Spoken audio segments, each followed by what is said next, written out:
வணக்கம். இது தேசத்தின் தொன்மையையும் அறிவியலையும் ஒருசேர காப்பாற்றி நிற்கும் தேவபூமி. இன்று நாம் பயணிக்கலாம் தமிழகம் முழுவதும் பறந்து கிடக்கும் பண்டைய கோயில்களின் காலத்திற்கு. இவை வெறும் வழிபாட்டுக்கான இடங்கள் மட்டுமல்ல, இவை அறிவியல் ரீதியாக வடிவமைக்கப்பட்ட தத்துவமும் தொழில்நுட்பமும் கலந்த ஆச்சரியங்கள். தமிழக கோயில்கள் அனைத்தும் வாஸ்து சாஸ்திரமும் ஆகம கோட்பாடுகளின் அடிப்படையிலும் கட்டப்பட்டவை. ஒவ்வொரு கோயிலும் கருவறை, விமானம், மண்டபம், தீர்த்தக்குளம், கோபுரம் என்று தனித்தனியாக அமைந்துள்ளன என்பது சிறப்பு. இவை அனைத்தும் துல்லியமான பரிமாணங்களோடு கட்டப்பட்டுள்ளன. ஒவ்வொன்றும் ஒரு குறிப்பிட்ட ஆன்மீக நோக்கத்தையும் அறிவியல் அம்சத்தையும் கொண்டவை. தமிழகத்தில் 9 வகையான கோயில்கள் உள்ளன. இவற்றில் மாடக்கோயில், கரக்கோயில், ஞாழற்கோயில், கொகுடி கோயில், இளங்கோயில், மணிக்கோயில், ஆலக்கோயில், தூங்கானை, மாடக்கோயில் ஆகியவை அடங்கும். ஒவ்வொரு வகையும் தனித்துவமான கட்டடக்கலை பாணியை கொண்டுள்ளது. சுமார் 6ஆம் நூற்றாண்டுக்கு முன்னர் சுடுமண், மரம், சுதை, மூங்கில், வைக்கோல், புல் மற்றும் செங்கல் ஆகியவை கட்டுமான பணிகளில் பயன்படுத்தப்பட்டன. அவ்வாறு அமைக்கப்பட்ட வீடுகளும் மன்னர் மாளிகைகளும் வணிக நிறுவனங்களும் பொது இடங்களும் இருந்ததற்கான அடையாளங்கள் இன்று பல இடங்களில் உள்ளன. கிட்டத்தட்ட 6ஆம் நூற்றாண்டிற்கு பின்னர் கட்டுமான பணிகளில் கருங்கற்கள் பயன்படுத்தப்பட்டு கட்டிடங்கள் உருவாயின. பொறியியல் ரீதியாக பார்க்கும்போது இந்த தமிழக கோயில்கள் பாரம்பரியம், துல்லியமான எடை, சமநிலை, காற்றோட்டம், ஒளிப்பாதை மற்றும் பூமியின் ஈர்ப்பு விசையை உபயோகப்படுத்தி கட்டப்பட்டவை.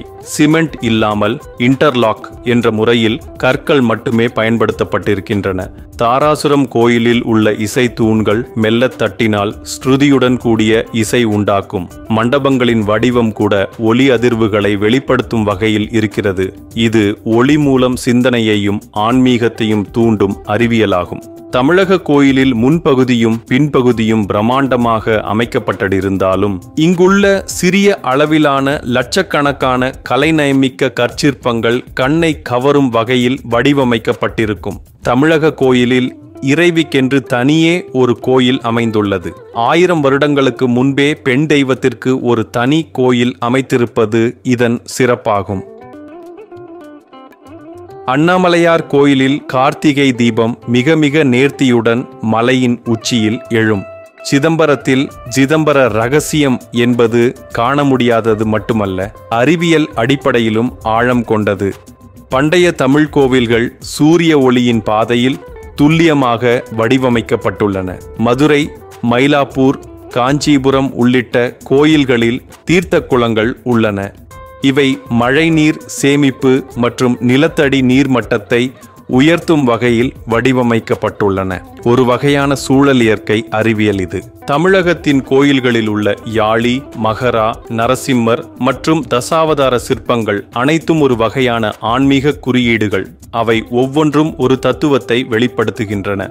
வழிபாட்டுக்கு வழிகாட்டும் ஓர் எட்யூகேஷன் சிஸ்டம் போல.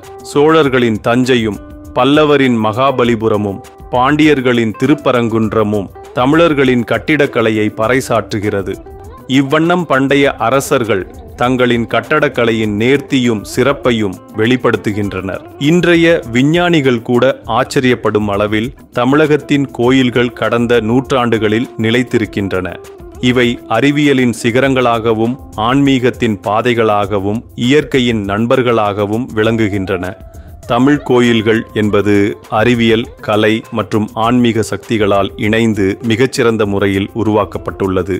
இந்த பண்டைய கட்டிடக்கலை மற்றும் அறிவியலை மறக்காமல் வருங்கால தலைமுறைக்கும் எடுத்துச் செல்ல இந்த வீடியோவை பகிருங்கள். தேவபூமிக்கு உங்கள் ஆதரவை தெரிவிக்க சப்ஸ்கிரைப் செய்ய மறக்காதீர்கள்.